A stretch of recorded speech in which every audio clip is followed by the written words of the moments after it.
I'm going to record it just for some of... Oh, I can't record it. Miss Tiantula, can you record it? Oh, no, I am recording. Oh, my goodness me. Look at this rookie that I am. Oh, my goodness.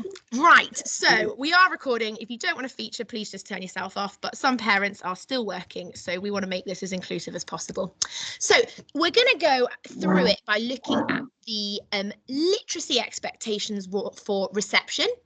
They're a really good guide because they tell us where our reception children are aiming for the end of the year, but they also support our year one parents in knowing where their children should be now, but they're exactly the same skills that they will take forward in year one and year two. And the early years curriculum breaks it down really nicely. These are the assessment areas for our reception children by the end of the year. There is also a reading checkpoint for year one, which is the Phonics screen check, which comes at the end of the year and very much focuses on the mechanics. That's a government-based assessment, and every child in every school in the country does it. So that's a lot of the the basis behind why we teach this way.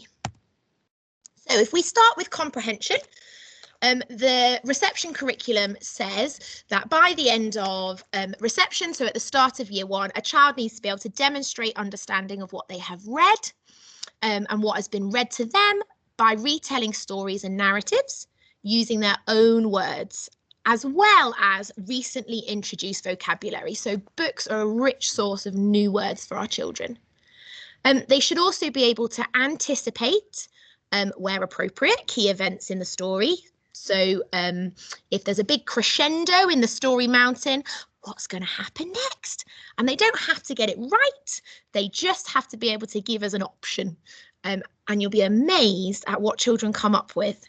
They also need to be able to use and understand recently introduced vocabulary during discussions about stories, non-fiction, rhymes and poems, as well as during role play. So there's a huge amount about taking their understanding from a text and putting that into their everyday life.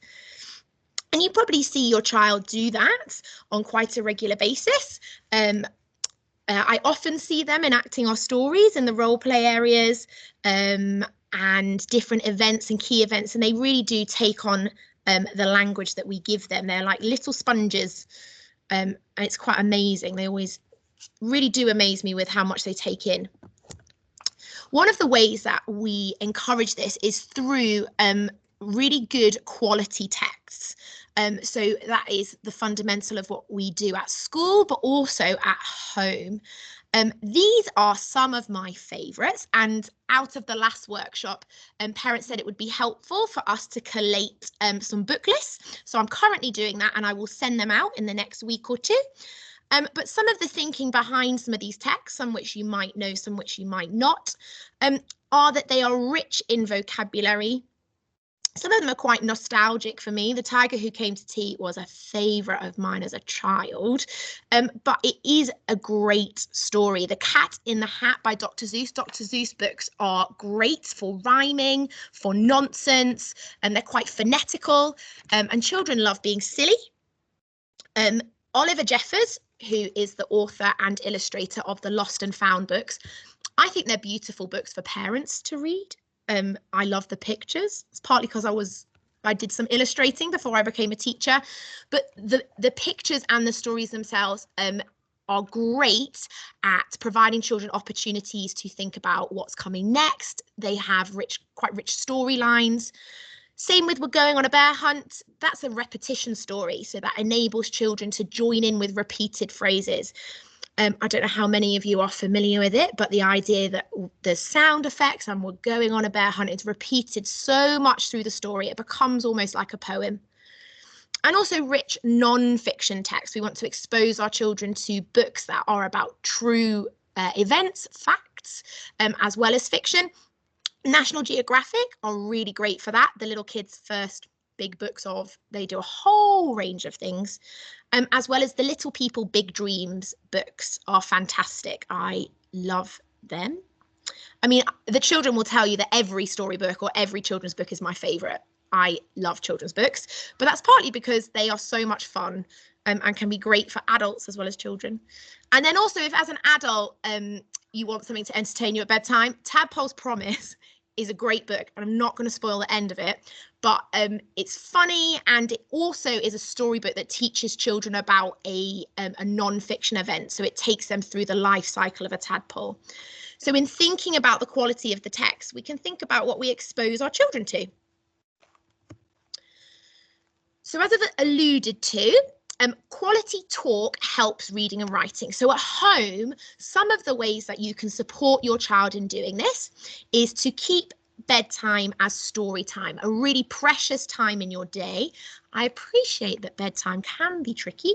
It's not always the easiest point in the day every day, but if you have something that you look forward to, that's one-to-one time with your child, or 1 to 2 if there's siblings sharing the room, that is real time that you invest in them, that they know as part of their routine is going to come up. You can share talk, and you can share with them some of your favourite children's books, and it becomes a very special time. They therefore associate reading with a very positive experience.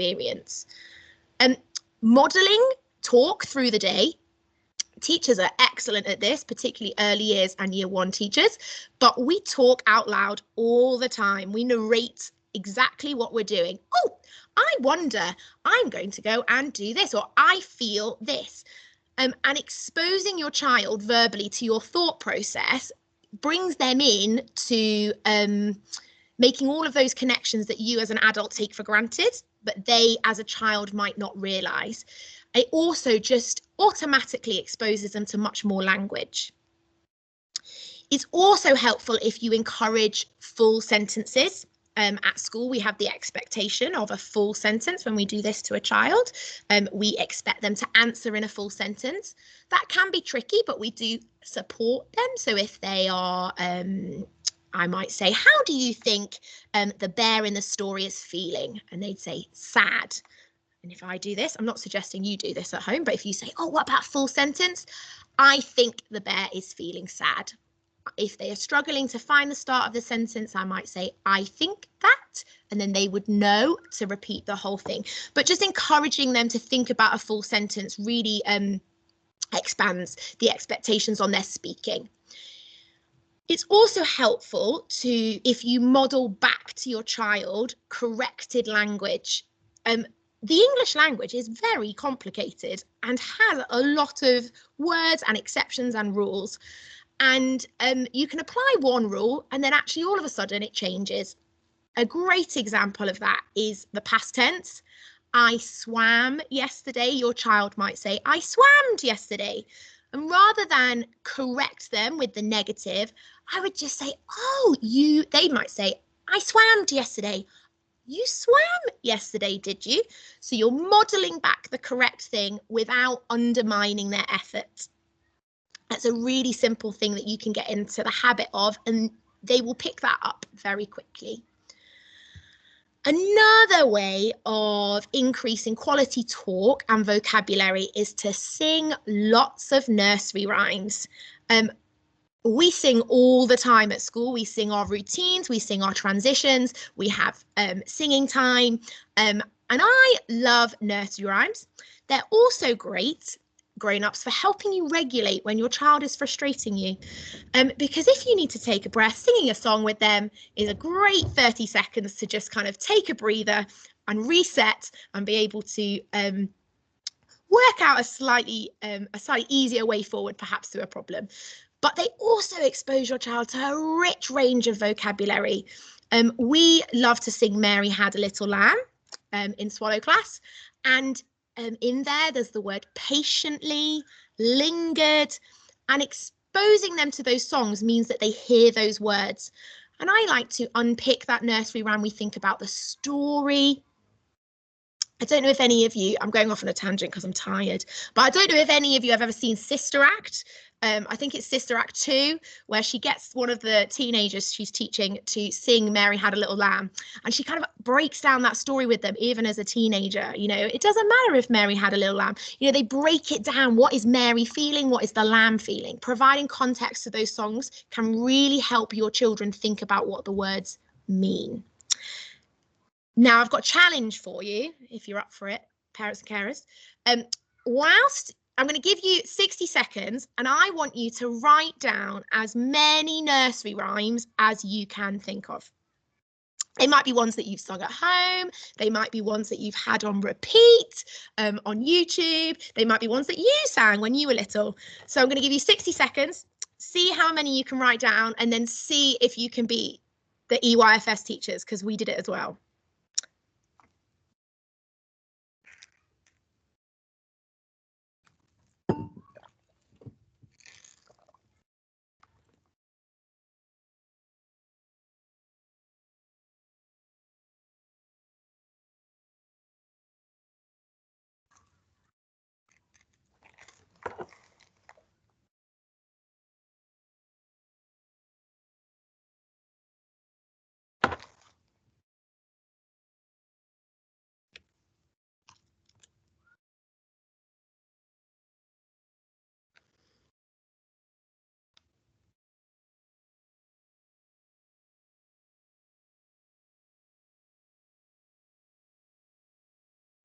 Okay, I'm going to do that classic teacher thing of actually only giving you about 30 to 45 seconds. But here is the list that we as a reception team came up with.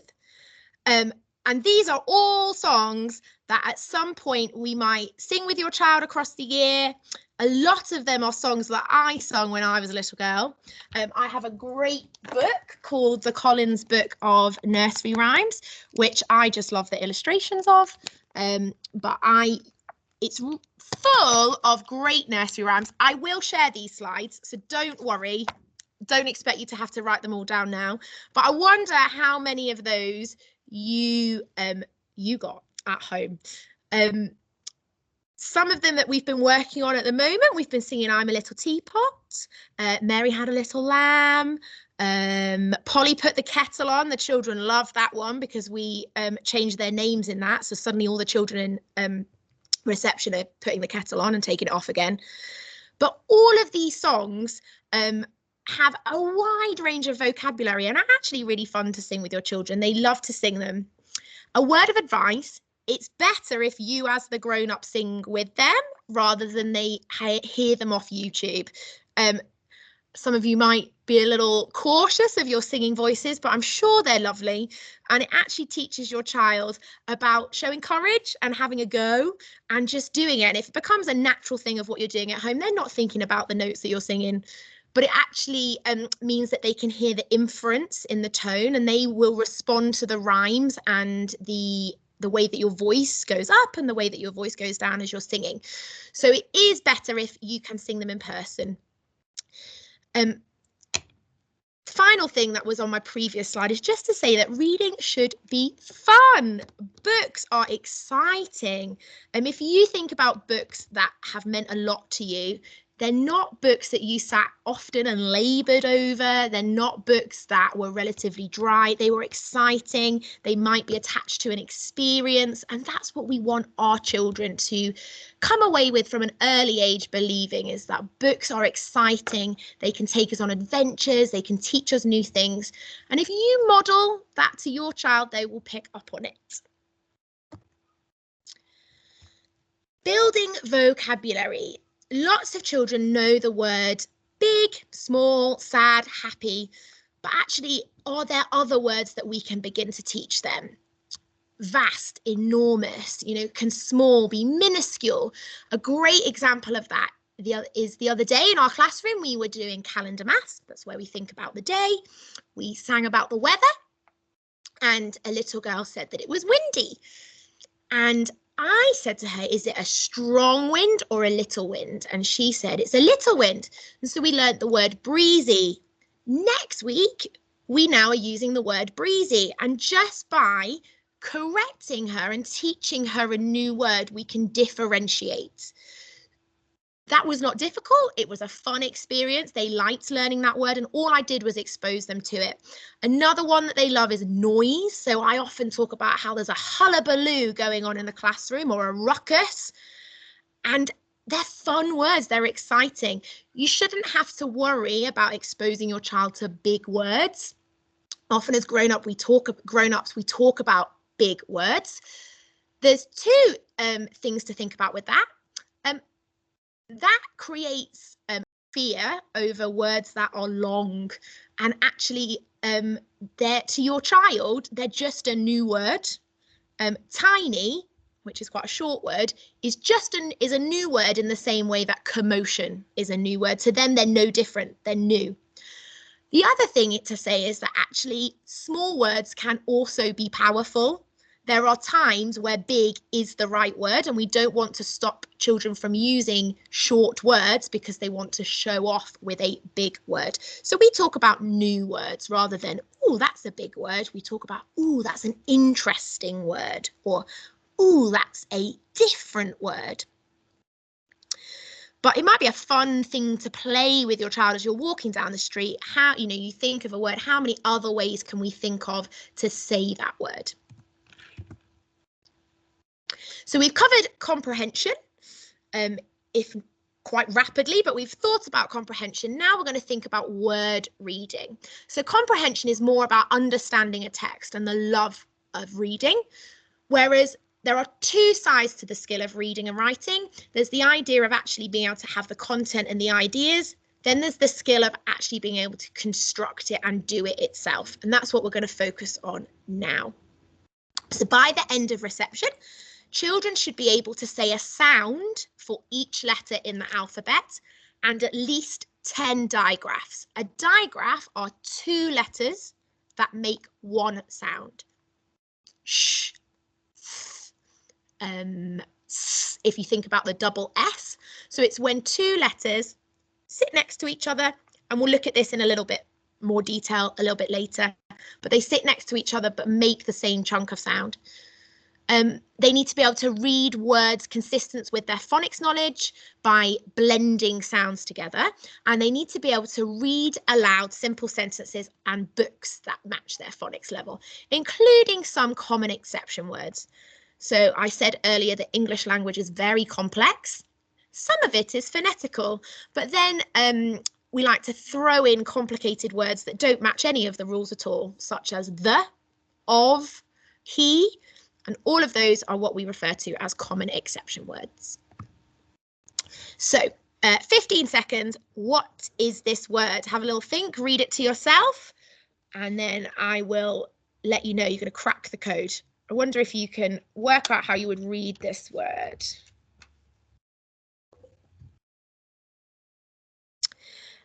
Would you believe me if I told you that this word is fish? So if we were to read this word phonetically, you have PH as in photograph. Then you've got the Y, which can make the I, and then you've got the sh sound as in scrumptious or something like that. So if we're thinking phonetically, this word could be fish. And reception and year one teachers get very good at unpicking words like that, because often as your child starts to write, that is exactly how they write. And it's like a whole nother language, but that is precisely the point. They are learning a language from the very start. So phonics is the way that we teach your child to read and write, and it begins to progress as a pyramid. So if we look at the bottom, in order to be able to do things phonetically, first we need to have the sounds. They're the building blocks of reading and writing. So we need to be able to look at letters and know exactly what those sound like. The next stage is the next rung up the ladder, blending and segmenting orally. Blending is the ability to put sounds together.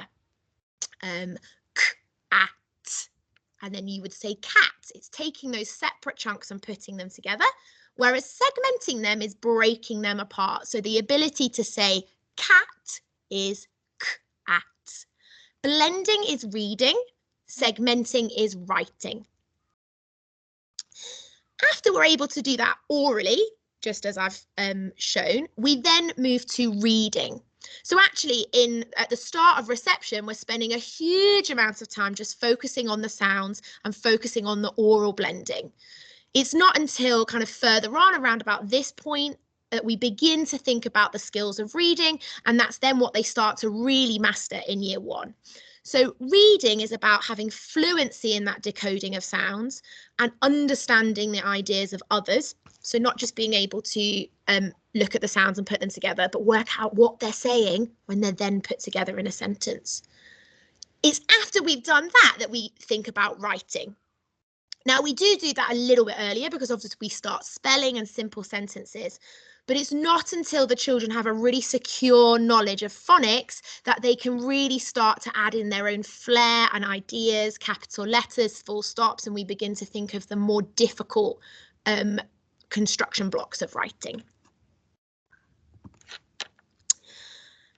When I was learning how to be a teacher and they were teaching us about teaching children how to read and write, they gave us 15 characters of Mandarin, and I'm only going to give you one, but I wonder, think to yourself, what does this word say? What does this word say, and how do you say it? And I hope that I haven't got any professional Mandarin speakers in the room, because I'm going to have a go at pronouncing it in a minute and I'm sure I'm going to mess it up. So this word, well, this symbol means cat, which if I remember rightly from one of my friends who's currently living in Shanghai, they say it Mao, because it does sound like a cat.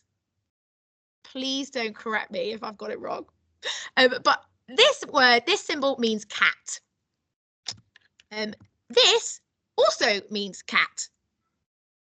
To your child, they are no different. They might be to you, but you have many, many years experience in knowing that that sound is a k, an a t.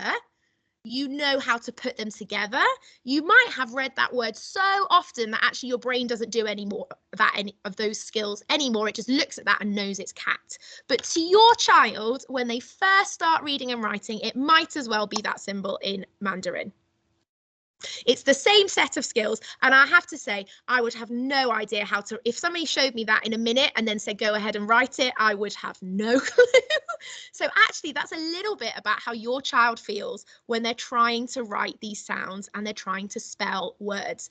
It is a very difficult skill that we expect them to do at such a little age.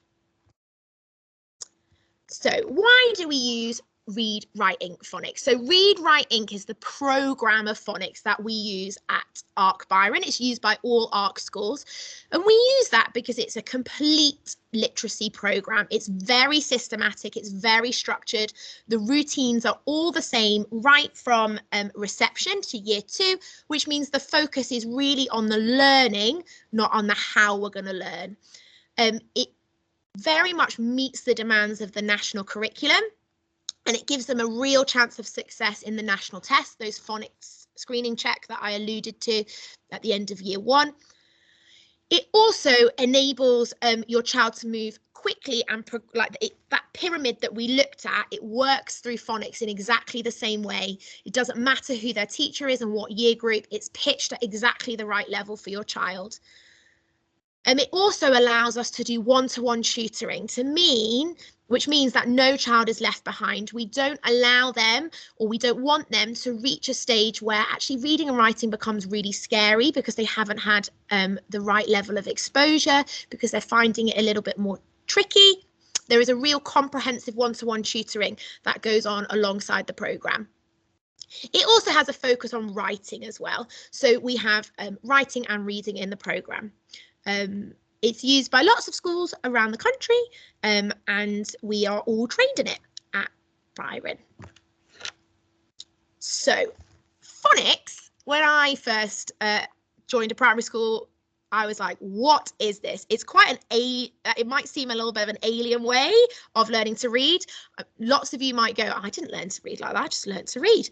Partly, that's probably because you don't remember how you learned to read, because it was maybe a while ago, certainly was for me, but also you now do it so automatically that you don't remember that process, you just take it for granted. So I'm going to break down some of the key words that might come up, or that your child might use, or when you're looking online or you get resources from us, what these things might mean. So the English language is made up of 44 unique sounds. So it has 26 letters, but they actually, when combined, make 44 unique sounds. And I will show you those. And after the workshop, probably next week, I will send them out to you. A phoneme is the very smallest unit of sound in a word. So I've got some words here just to illustrate that. But if we were to look here in the word wing, that might be what, it might be I, but it also could be this digraph, which is the next word there, ng. It doesn't have to be a letter. It can be when those two letters join together to make one sound. That officially in the English language is called a digraph, but at school we refer to them as special friends. N and g, when they sit together on the carpet, are such good friends that they talk together. That's how we explain that to your child. They're such good friends, sorry, long day, such good friends that when they sit together, they can't help but say the same thing. And your child will become an expert in telling you that a special friend is two letters that make one sound. However, there are also split digraphs. If we think of the sound A as in cake or make or bake, you might hear it as the magic E that goes on the end. But those are chatty friends because they're too chatty. When they sit together, they make so much noise on the carpet that we've had to separate them. And yet they still talk. Blending is that act of reading words and putting sounds together, and segmenting is the act of writing words, so breaking those sounds apart. So here is a simple speed sound chart. So for reception parents, your children will be focusing throughout the year on what we call set 1, which is the grey section. And year 1, they will start to think about set 2 as well as set 3, which I'll show you on the next page. Set 1 is pretty much correspondent with the letters of the alphabet. And then set 2 and 3 are about saying that vowel sounds can come in many different forms. We begin teaching them right from their first day. They learnt the sound on their first day, and you will notice that your child probably no longer uses letter names. So they probably don't talk about M, they'll talk about They don't talk about R, they talk about And that's because at school it's very rare that we use letter names. We focus purely on the sounds, and that's something that you can support your child with. I'm going to go through the sounds to show you how they are pronounced. And I will also send a video across, because one of the things that can be really beneficial is if at home you're modelling the purity of the sounds. But also a great example, if we think of that word cat, if we're not careful, we say the word cat. And if your child was going to segment that, they would use k, at, because it's cat. So we need to make sure that we're pronouncing these sounds in the purest form to give them the best possible chance. So I'm going to go through them just to demonstrate, and then I will send a video link out as well. So I'm going to go from the top. We've got f, ul, n, is a tricky one because your child will want to say r or r, but it's s, v, z, sh, ng, nk, b, k, d, g, h, j, p, qu, ts, w, x. That's another one that's tricky. X, not X or other variations, but x. Y, ch, a, e, o, and which is a sound that I find really hard to say because I'm Northern and I teach children in the South, and they say that sound in a very different way to me. But actually I feel very affirmed in my Northernness because Northerners speak much more phonetically than Southerners. If you were to think of the word put, which is a word I find very hard to say, having been in the South for 4 years now. In the North, we would probably say put, and it is that purity of But actually, the further south you get, it becomes a slightly, I don't know how you would say it properly, like a lighter sound. You kind of would tend to kind of say but actually we're looking for A, E, I, O, U, R, or, ow. I think that's ow. Yes, ow, shout it out, and oi. The reason that I had to look on my chart is because actually ow there then becomes a different sound in set 3, which I will show you now. Because here are the complete set of 44 sounds that your child will learn and have exposure to throughout EYFS and Year 1. What this begins to illustrate is that very first example of fish. There are many options for lots of those sounds, so it can be very confusing to your child when they're trying to spell a word. And there's actually, if you look at s, there's 5 different ways that s can sound. We in EYFS, so in reception and generally in Year 1, would expect them to spell phonetically, but would expose them to the right spelling as well. So often we say, is it okay to use our phonics? And they say yes, but I also say, but I know an adult spells it like this. Don't worry about this bigger chart. This smaller one is the main focus at this stage, and towards the end of Year 1 and Year 2, that's when we start to think about this bigger one. These sounds we teach to your children using flashcards. Each sound has a picture on the back. So this is and we show your child a picture of Maisie, and Maisie is stood in front of some mountains. Maisie, mountain, mountain. These cards all, let me get the right way, have pictures on them, and your child becomes very familiar with them. You can buy them on Amazon for about £5. So that might be something that you want to do at home so that they can take you through them. So how does phonics actually help your child? Well, I have Fred, my frog, somewhere. He was at a party today. Reception have been having a party and Fred visited. But this is Fred, my frog. Fred would like to say hello. Fred always says hello to the children. Hello, everybody. Ooh. Fred is a little bit shy because Fred can only talk in sounds. He hasn't gone to school long enough to talk in words yet. Oh, so it's your child's job to help us understand what Fred is saying. Fred doesn't say cat. Fred says k-a-t. And we call that Fred talk.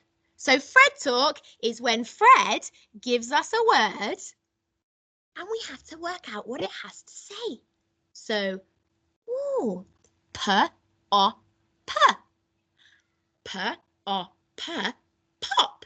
And then your child would say it back. So Fred helps our children to understand all of those different sounds because he can only talk in sounds. When we do writing, which we'll look at in just a little bit, we then go on to segmenting and we do Fred fingers.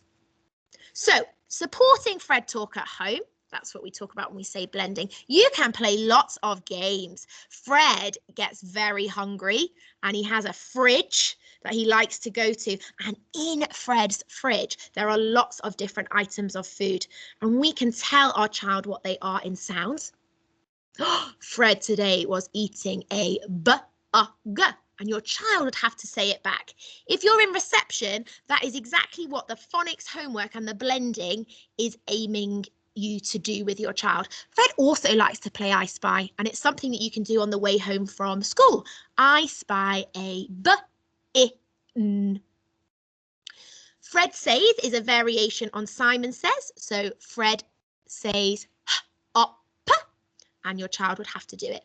I always get them to say the Fred talk and the blending before they do the action or they work out what something is. You can add Fred words into story time. Mog is a great book for that because Mog the cat, the cat. And then that means that you're reading collaboratively with your child. Also, Fred talking instructions. It's time for b-e-d. Put on your coat. Would you like a slice of cake? Can be another nice way to introduce it into your environment. A really good tip that I've added onto our slide there is keeping it as simple as possible, using single syllable words, and we call them in school CVC words, which is a consonant, vowel, consonant. So when you say the word, you should only be able to clap once. A multi-syllabic word, jelly, is much harder for them to Fred talk and to understand. So if we keep it really simple, cat, dog, bin, pop, win, bag, all words like that, your child will be really successful, and that's what we want them to be. Passwords and secret notes in the house is another great way to introduce some Fred talk and reading. So they might need a password in order to do their teeth, or to come downstairs, or to leave the house. You give them a word and they have to decode it and work out what it is, or leaving them a secret note on the fridge in magnets, or maybe the tooth fairy could do that, or Father Christmas, or one of their cuddly toys overnight could write them a note on the fridge. For EYFS, I would really, so reception, I would focus on those single syllable words. Year 1, you might want to stretch that out to a simple sentence. I'm thinking something like cat on the mat, frog on the log, something that's really phonetical. So reading books is a way that we also expose your child to reading, not being read to, but books of their very own. I am pleased to report that the reading books for reception have finally arrived, and I know Year 1 already have their reading books. So hopefully not this week, next week you will be getting a reading book. Before your child reads the book, a really good thing to do with them is to look at the picture on the front, read them the title, and then have a little look at what might be there. So if I was to use this book as an example, oh, what can you see? I can see a sheep. I think that's a black sheep. And there's a cow. What do you think the cow's doing? It's jumping over the moon. I wonder what this book might be about. And you're just entering into discussion. You might relate that to an experience. I can see a king. Do you remember that time in the summer where we went to a castle that a king lived in? So you're connecting the dots for your child all the time. You might have had a quick look at the book beforehand if there are words in it. Not all reading books will have words. We start children off on books with just pictures, which is about them reading a story using pictures. So don't worry if your child gets a reading book with pictures. It's to help them tell a narrative of themselves, and that's the skill before actually reading the words to tell the narrative. But just have a look. There might be a tricky name or a common exception word that you want to introduce to them first. And as your child is reading, let them use their magic finger. We've all got magic fingers. If I had a partner here, I would touch my finger with my partner and they'd find out that it was electric, because our magic fingers help us to read. They've got lots of power inside them. So it makes it really exciting for your child, and they trace it under the word as they read it, just to help them keep track. You as an adult know to go from left to right. They're still learning. What happens if my child gets stuck? Well, if they can't read a word, first try to decide if they'll be able to sound it out. Encourage them to think about what Fred would do. Suggest that they Fred talk it to themselves. Can they see any special friends? And then when they think they know the word, ask them, does it make sense? You know, if we put the word cat into a story where the picture is of a dog, they will soon work out that perhaps they've chosen the wrong word. So just help ground their knowledge in the text and the pictures that they're reading. But as I said earlier when I was introducing word reading, the English language is very complicated. and it contains many words that Fred sadly can't say. So Fred reads green words, but there are words which we call red words that he can't read. He gets a little bit stuck on them. So the children will know them as red words: the, was, me, she, he. And sadly, we just have to learn them. Year 1 are really focusing on that because it's something that they are learning as they begin to write, longer sentences, but reception will begin to think about that after Christmas. A really helpful phrase is, you can't Fred a red, to remind them that it's not a word that we can sound out. Because if we were to sound out was with Fred talk, we would read it w-ats, was, and that doesn't make sense. So we just help them, and that's one of those times where we just tell them the right answer. So just quickly, we're going to finally look at writing. This is somewhere where as a parent you can really support your child just in terms of their attitude towards writing. Writing is scary for many children because it's very intimidating. If I now asked you all to go and write that Chinese symbol, could you do it? Probably not. And that's often what we ask our child to do. We might have told them how to spell cat about 20 minutes ago, and then we say, of course you should be able to write it. That's really, really tricky. But by the end of reception and the start of year 1, we want them to be able to write recognisable letters which are correctly formed. We want them to spell words by identifying sounds in them and representing the sounds with a letter. We want them to be able to write simple phrases and sentences read by others. So, how does Fred help us with this? He is our special friend in all things phonics. So, if we think about our Fred talk, k-at, we do the opposite to spell. We have some Fred fingers. We get our children to tickle their nose, and it makes funny noise, because we need their fingers to be this way round. So, if we were to spell the word cat, how many sounds does the word cat have in it? Can you show me 3 Fred fingers? And then we say pinch cat. K-at. We always go left to right because we're mirroring what they're going to write. K-at. We would write it down. For year 1 parents, if we're thinking about multisyllabic words, we sound each clap. So if we think about jelly, we would spell gel, J-E-L-L-E. And so we would break it down into its most simplest form. I'm not expecting you to become an expert in Fred fingers. Please don't hear that. It's more so you understand what the heck your child is talking about when they start talking about Fred fingers.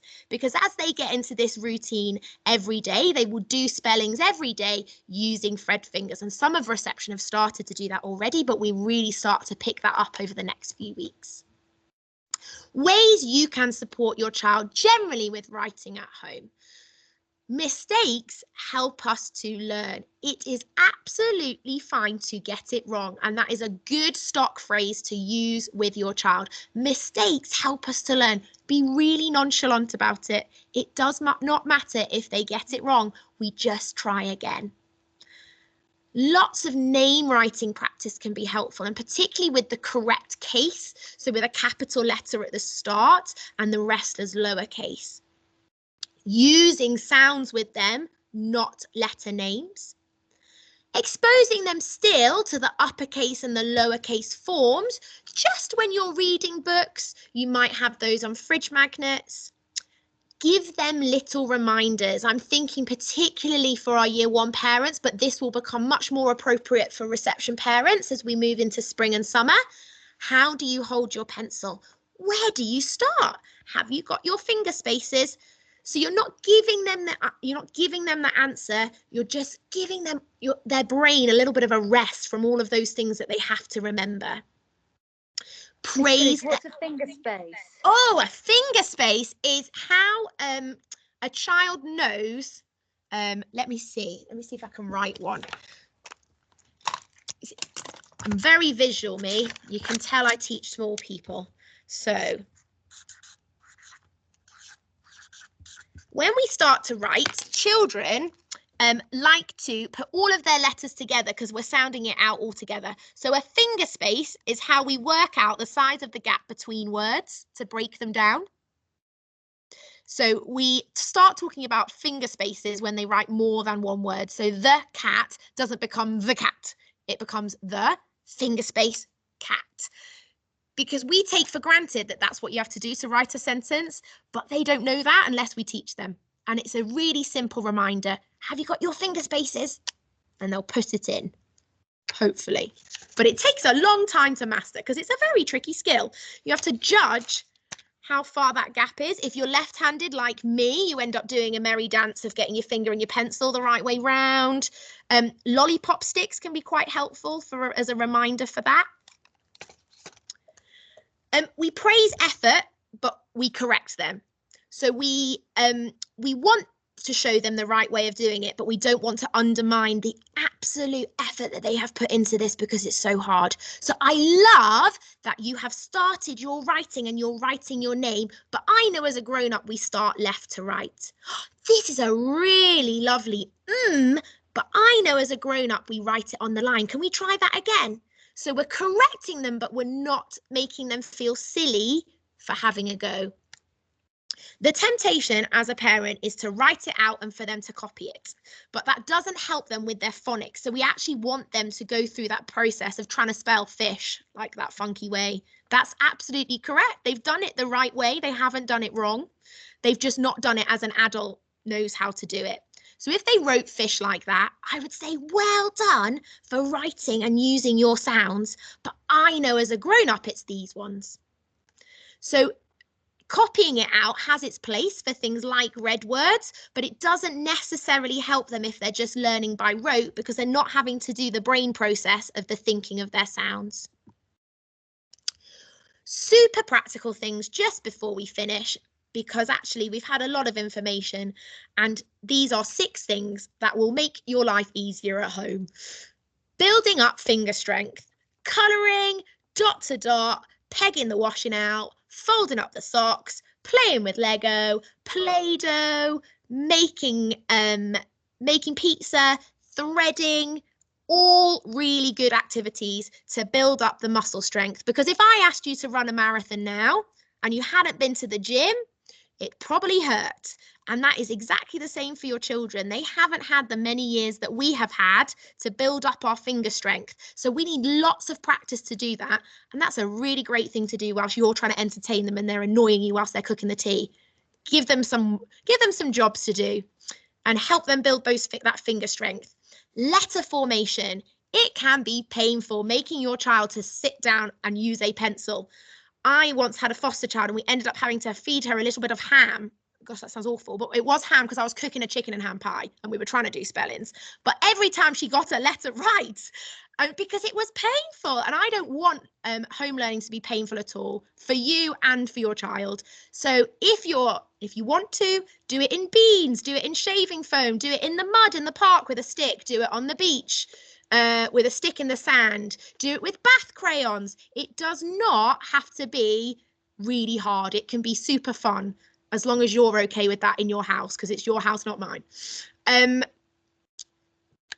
tied in with that, make it fit your child. If your child loves colouring, maybe give them letters to colour in. If they love getting messy in the bath crayons might be the answer. Fridge magnets like this are super helpful. And whilst we're on that, some children love playing teacher. Well, a teacher has to model everything first, so they have to do it before you do it. So if they were spelling the word men, they would know to move it up. Well, they've got to show you how to do that before you can do that as their pupil. Make writing purposeful. We've got Christmas coming up. They could write their names in all your Christmas cards, as long as you're okay with that.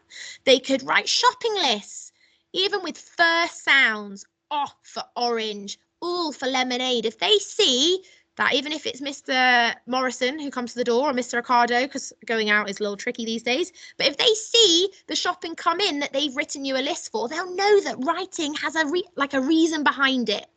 Writing labels for the cupboards. writing signs for their bedroom door, postcards to a family member who's on their own in lockdown, making their own books. All of that are ways that writing can become fun. They could even do that with their own pencil case and notebook, glittery pens and marker pens and gel pens and coloured pencils that they have chosen and belong to them and are their very precious thing in their own pencil case will make writing way more fun than mum or dad or whoever looks after them just giving them a pencil. And as I say there, let them teach you. Let them do the sound cards. They watch their teachers do it enough, and they do great impressions of their teachers. And they probably will get quite good at doing impressions of you guys. They are sponges. They pick it all up. But say, why don't you be Miss Gillies or Miss Tiantula or Miss Dyer or Mr. Ingram? Why don't you do that for me today? Because as I say, they have to model it first. I'm really aware of time and the fact that I love to waffle. So the last thing to say is this is a continuous relationship with you guys.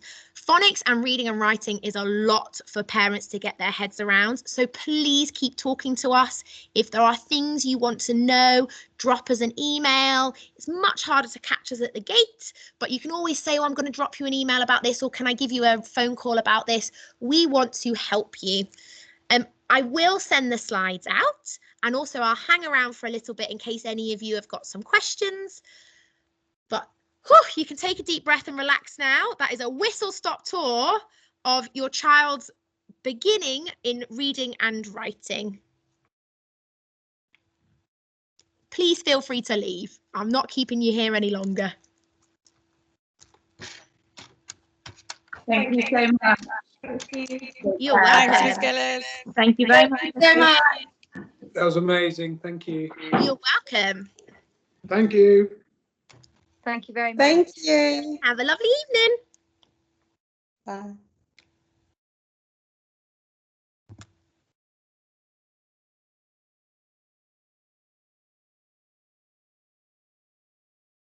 Can I just quickly ask how long we should try and spend doing this stuff? So what's realistic? Because you know much better than we do, like how long they can concentrate for and things.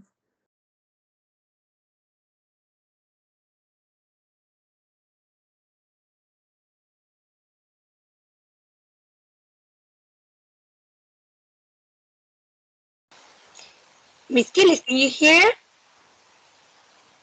We can't hear you. It's late. Sorry, guys. I'm here. Sorry, I pressed the wrong button and I disappeared. I'm back. How can I help?